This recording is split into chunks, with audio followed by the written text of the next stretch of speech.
Olá, tudo bem? Nesse vídeo nós vamos trabalhar com esse período literário chamado pré-modernismo. Eu sou a professora Marcela, espero que ao final desse vídeo você compreenda porque não se trata de uma escola literária, mas de um período. Vamos lá? Como sempre, considero importante que você entenda o contexto de produção desses materiais literários a que vamos ter acesso, que é o início do século XX no Brasil. Aqui, para nós, era um período de muitas transformações. O final do século anterior, do século XIX, tinha trazido a República, a abolição da escravatura e a possibilidade de modernização do país, que poderia se assemelhar a alguns países europeus que a gente sempre estava tomando como modelo. Acontece que não foi isso que aconteceu. E as primeiras décadas, sobretudo a primeira, foram marcadas por muitas revoltas. A Guerra de Canudos, a Revolta da Chibata, a Revolta da Vacina. Logo, a gente vê que todos os ideais cunhados no início do século XX estavam caindo por terra. É um período, então, de ambiguidade. Se, de um lado, a gente tem a tentativa de construção de um Brasil reformado, liberal, mais moderno, de outro, a gente vai ter esse período de inquietação em que os ideais do século XIX ainda estavam a todo vapor. Então, nem século XX, nem XIX, é uma junção dos dois. Um período de racismo, por exemplo, que vai ser denunciado por alguns escritores, por mais que a abolição já tivesse sido proclamada.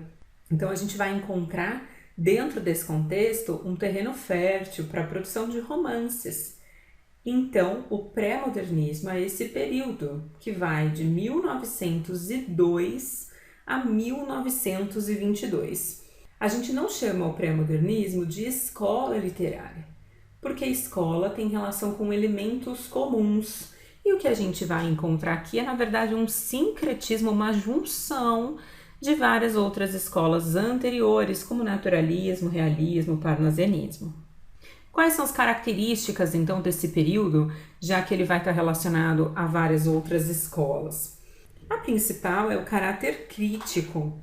A gente vai encontrar nas obras escritas por esses autores a noção de denúncia.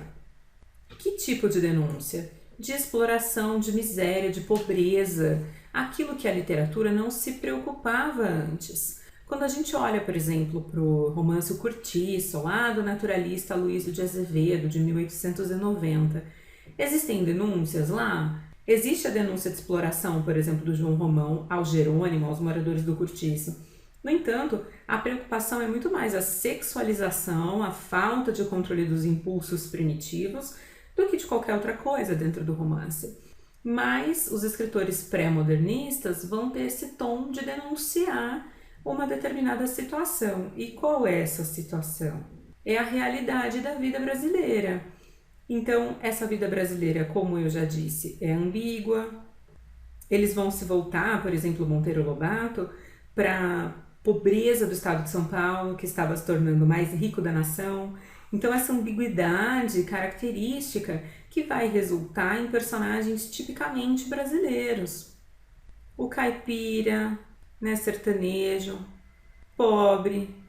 Então, tipos que não apareciam nas estéticas literárias anteriores. Mas, como eu te disse, é um momento sincrético. Se a gente vai encontrar um descritivismo, por exemplo, das paisagens, isso é uma característica naturalista, a gente também vai encontrar o tom de denúncia. É ambíguo porque se de um lado eu tenho a presença dessas duas escolas, eu tenho uma reforma na linguagem. A linguagem vai ser muito mais simples, por exemplo. Então, cada escritor vai se voltar para um tipo de denúncia em um tipo de realidade no qual ele está inserido. Por isso, nós não vamos, novamente me repetindo, chamar de escola, mas de período literário.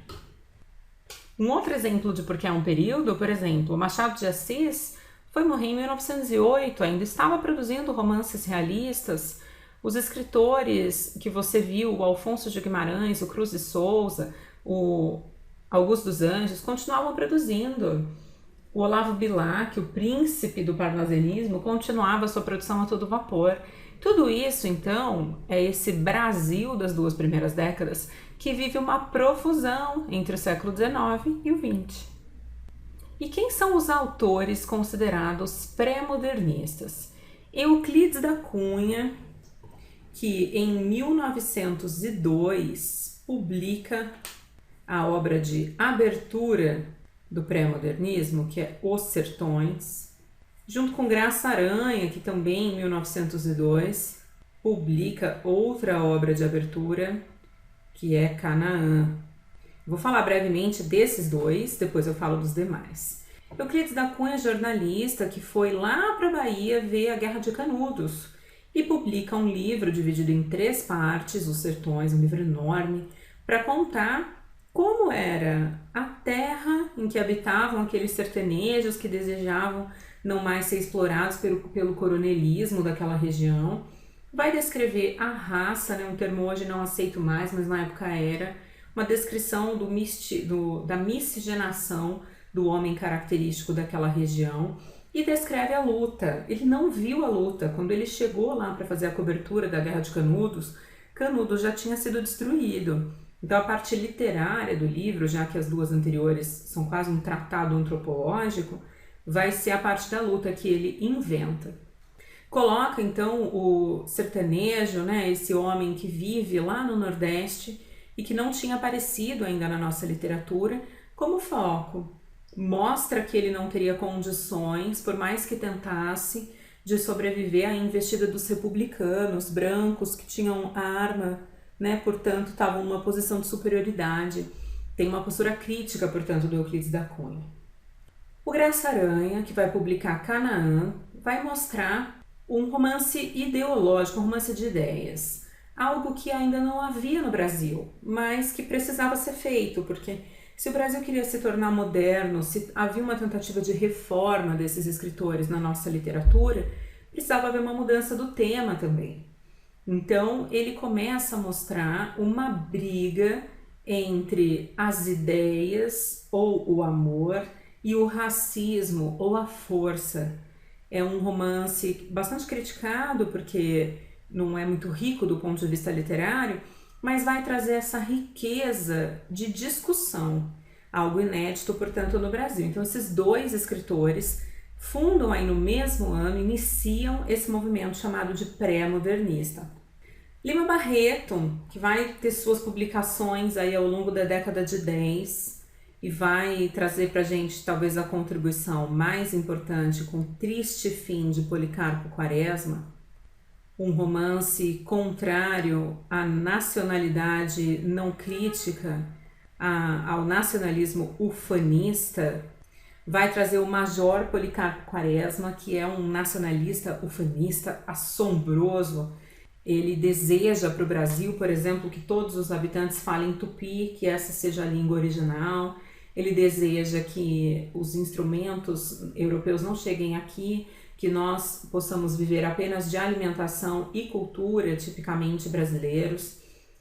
Deseja mostrar, por exemplo, que a nossa terra, fazendo uma lógica do Pero Vaz de Caminha, é tão boa que em se plantando tudo dá e, portanto, não precisa de agrotóxico, nem de pesticida, nem de fertilizante, e vai perder bastante dinheiro porque as saúvas vão comer toda a sua plantação.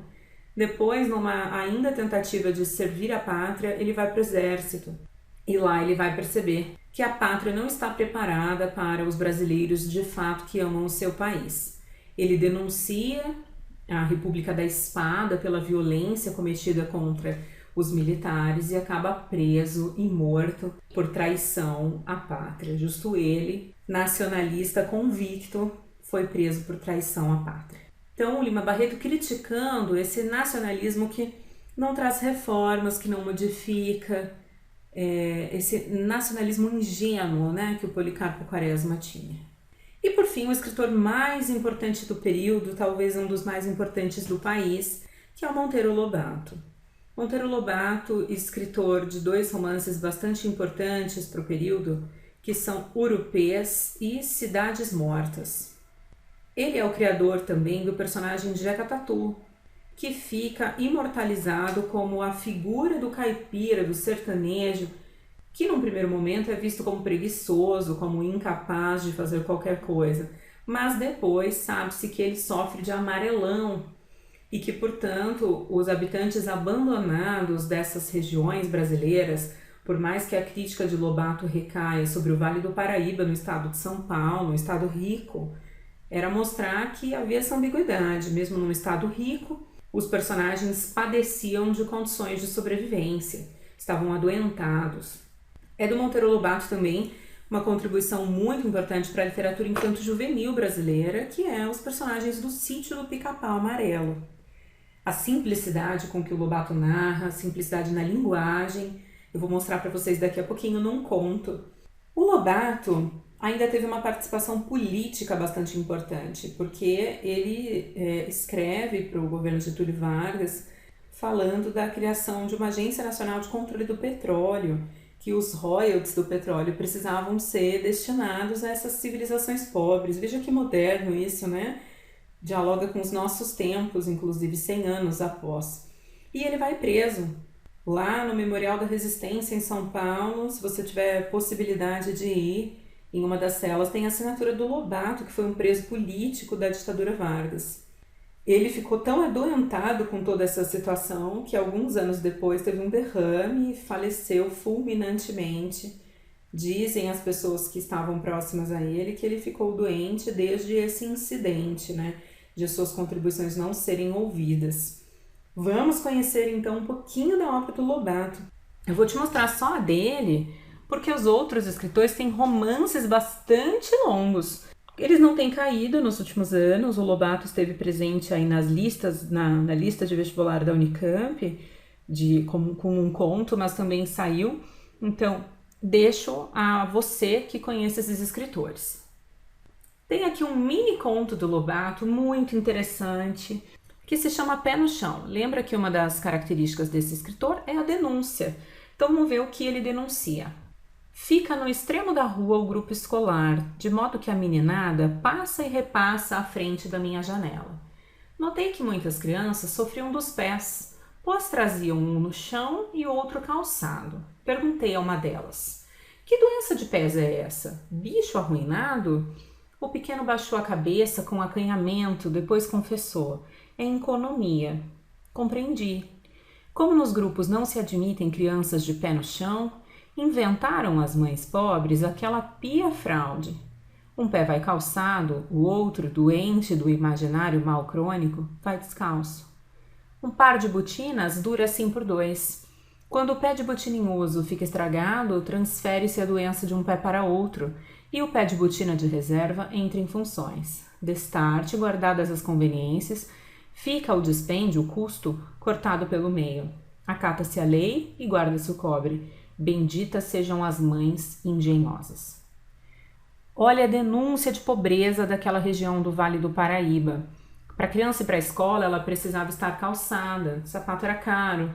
Como que a criança ia então? Ela forjava, imaginava, mentia sobre uma doença do pé.